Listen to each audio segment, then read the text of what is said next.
Father's attorney slid one document across the table and said, "Your father needs your signature before 5.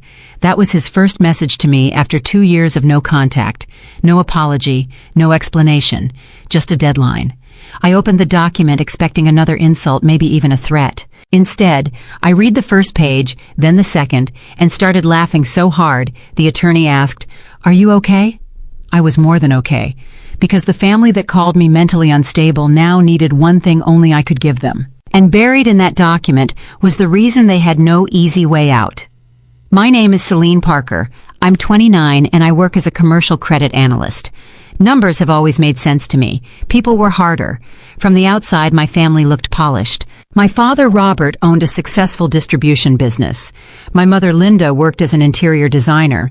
My younger sister, Madison, could walk into any room and somehow make it feel like the room had been waiting for her. I was the dependable one. That sounds flattering until you grow up and realize dependable often means everyone assumes you can take the hit. When Madison broke something, Mom would sigh and say, "Selene, you're older. You understand." When she changed her mind after everyone else had already adjusted their plans, Dad would tell me not to make a problem out of it. If I complained, I was dramatic. If Madison complained, there was suddenly a family meeting. For years, I convinced myself that being patient would eventually make them see me. I worked harder. I asked for less. I became so easy to overlook that they got comfortable doing it. By my early 20s, I had become the woman who showed up early, wore a navy blazer to work, kept every promise and apologized, even when I wasn't the one who had caused the problem. The moment that still comes back to me happened at my college graduation. I had worked evening shifts through school, lived on bad coffee, and graduated near the top of my finance program. That morning I pressed my gown twice because my hands would not stop shaking. I had 2 seats saved for my parents. An hour before the ceremony, Mom called. Madison had run into a problem with a trip she had planned, and my parents were helping her sort it out. "We'll make it up to you," Mom said. I remember staring at the empty folding chairs beside the aisle. Every time the doors opened behind me, I turned around. They never came. After the ceremony, families crowded the lawn. Cameras clicked. Parents hugged their kids. Someone nearby opened a box of supermarket cupcakes, and the sweet frosting smell mixed with damp grass. I stood there holding my diploma folder, while 2 empty seats seemed louder than the entire crowd. That night, Dad texted me one sentence, "Proud of you." I stared at it for a long time. Then I typed, "Thanks." Because even then, some part of me was still waiting for them to choose me. I didn't know it yet, but that hope had one final test. His name was Daniel. Daniel Brooks was 31, a civil engineer with a calm voice and the kind of confidence that never needed an audience. He didn't come from money. He drove an older pickup, fixed things instead of replacing them, and never once asked me what my father's business was worth. For the first time in my life, being loved felt quiet. That was exactly why I wanted my family to meet him. I told myself they would see what I saw. They didn't. Dinner started politely enough. My father asked Daniel about his work, where he grew up, what kind of projects he handled. Daniel answered every question without trying to impress him. Then Dad leaned back, looked at me and said, "You worked too hard to settle for a downgrade." The table went still. Daniel's hand stopped halfway to his water glass. Mom whispered Robert, but she didn't defend us. Madison looked down at her plate, fighting a smile. Something inside me went cold. I had spent years swallowing comments about myself, but watching my husband become the next person they measured, dismissed, and expected me to excuse felt different. Dad kept talking. He said he only wanted the best for me. I heard the old message underneath it. Madison deserved support. I was supposed to understand. I pushed my chair back. Mom immediately said, "Selene, don't make this awkward." That sentence did it.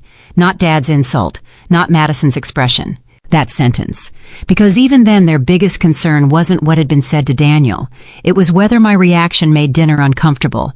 I took Daniel's hand and left. By the time we reached the parking lot, my fingers were shaking. "You don't have to do anything tonight," Daniel said. "I do."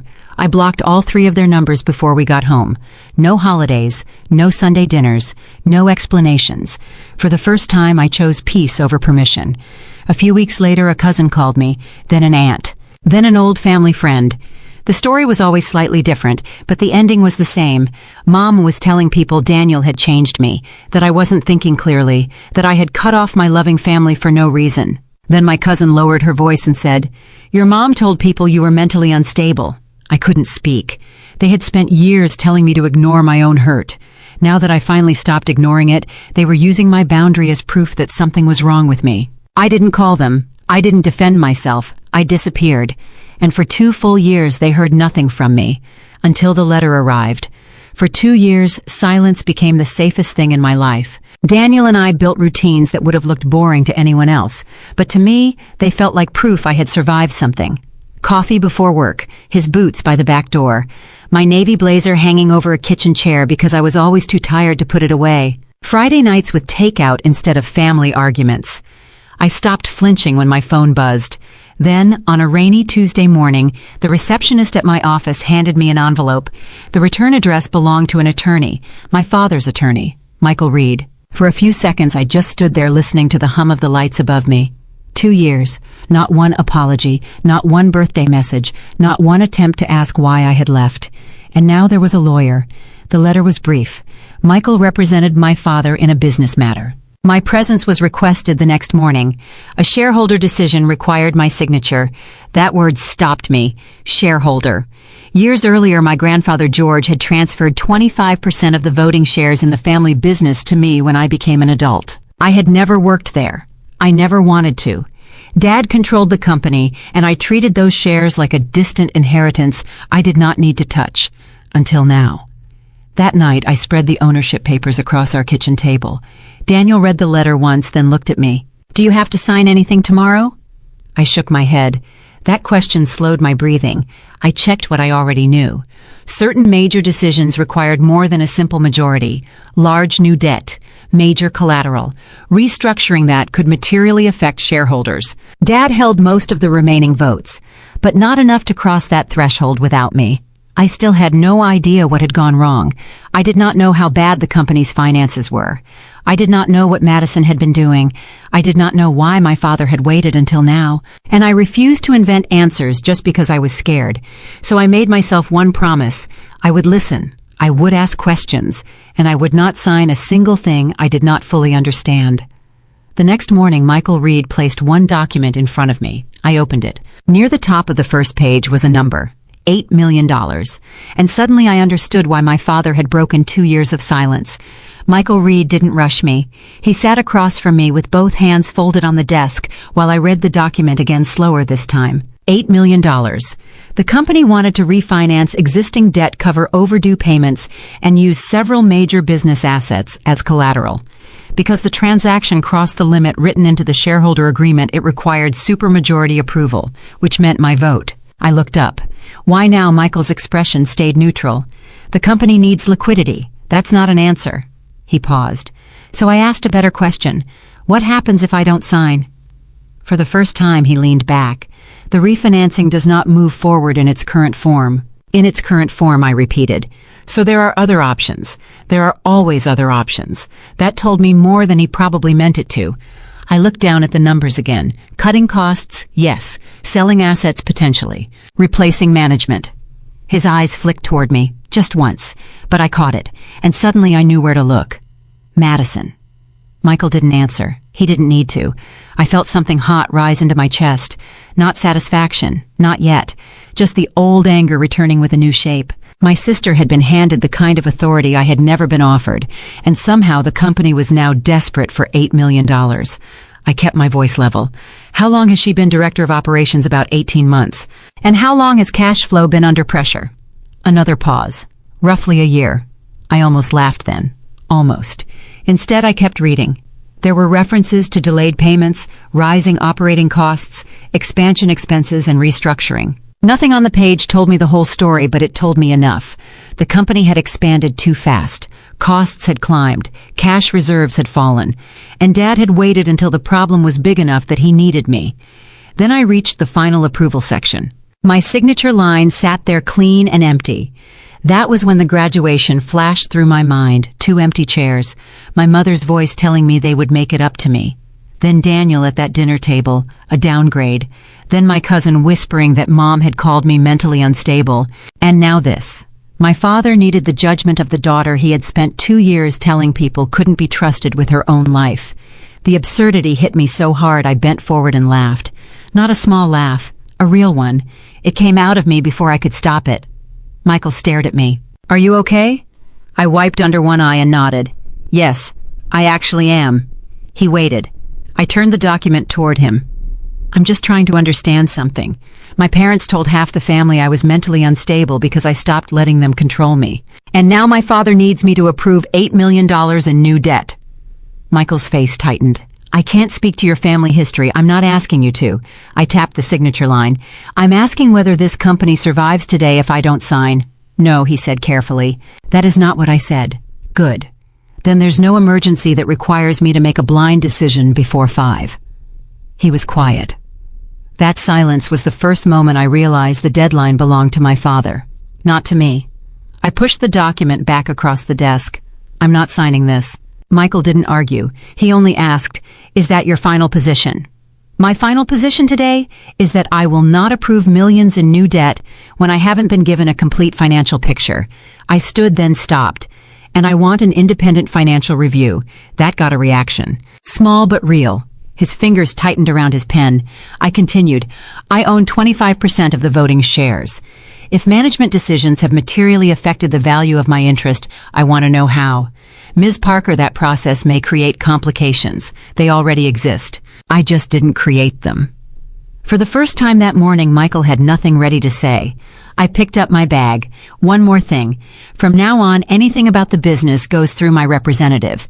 I'm not discussing this with my father directly."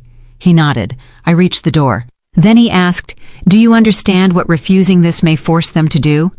I turned back. "Yes. Cut spending. Sell assets. Change management. Admit the problem. Everything my father had spent years avoiding." I opened the door. "For once, Mr. Reed, I'm not the person who has to fix it." 3 days later, the independent review began. And when the first numbers came back, I learned something that made $8 million look like the least shocking part of the story. The review took several weeks. I expected bad numbers. I didn't expect a pattern. Operating expenses had climbed far faster than revenue. Several large payments had been delayed. Madison had approved expansion plans the company didn't have enough cash to support, and some personal expenses had been mixed into business spending. But the part that hurt most wasn't Madison. It was Dad. He had known the company was slipping. Not every detail, but enough. Instead of cutting back early, he kept defending Madison's decisions and borrowing time because admitting she wasn't ready would have meant admitting he had been wrong about her. Again. The lenders responded quickly. No more easy refinancing. They wanted real restructuring. Madison was removed as director of operations. An experienced manager was brought in. Dad had to give up part of his day-to-day control. The company sold several non-essential assets, cut expensive projects, and reduced spending. My parents also sold some of the luxury things they had always treated like proof that they were winning. None of that came from me. I never demanded it. I never told anyone to punish them. I simply refused to place my name under decisions I hadn't made. That difference mattered to me.